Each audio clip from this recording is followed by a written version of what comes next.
Hello guys! Today is my general cleaning day.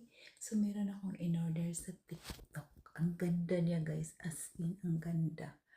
Ito talagang hinintay ko para i-deep clean ko yung bathroom floor. So nandito na siya ngayon. Ang ganda! Naku, pwede ako maglinis everyday na. Oh, so diba? So tingnan nyo, ipapakita ko sa inyo guys kung ano siya. Ang ganda as in. Ang ganda. I love it. Papakita ko sa inyo para alam nyo ito. Trending ito sa TikTok ngayon. So, ito siya. Ito ang trending ngayon sa TikTok. Ang ganda niya guys. As in, mag-spin-spin yan siya. Tapos, lagyan mo lang siya ng tubig dyan. Tapos, yung kung maliit na bottle, small bottle is the either soft freshener or the soap na kahit ano ilagay nyo yan. So, ganun tingnan nyo guys. Nilagyan ko siya ng yung detergent soap ang nilagay ko dyan para ganyan siya.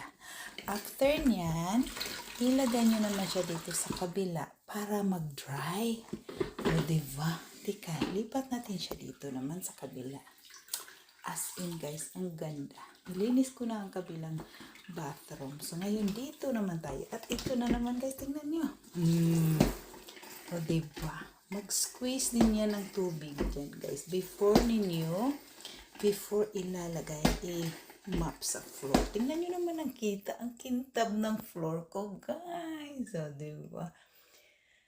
Ayan, ang linis-linis. Naku, shiny kaya. Squeeze natin yan. Squeeze. Squeeze ninyo ng maigi. Yan, mag-spin siya. Ang ganda. No need battery. No need battery siya guys. As in. No, but tapos i-lock nyo na to siya para mag-mop na tayo. O, diba? Ganon siya ka-simple guys. Ganon nyo lang. Diba? So, mag-mop na tayo sa floor. Itabi natin yung bucket para tapusin ang makintab na floor. O, diba? Ganon lang siya. Naku, ang bango. Ang bango kasi ang ginamit, nilagay ko yung sa malit na bottle is, anong tawag yun? Detergent soap. Next time, maglagay ako ng ibang klase para mabango. O, diba? Ang ganda. Ganon ka-simple, guys. Makintab na agad yung floor natin. Pwede na tayo mag-ana-ana dito. Charing! Mag-ana-ana. Diba? Ang ganda ng floor ko. Ganyan siya.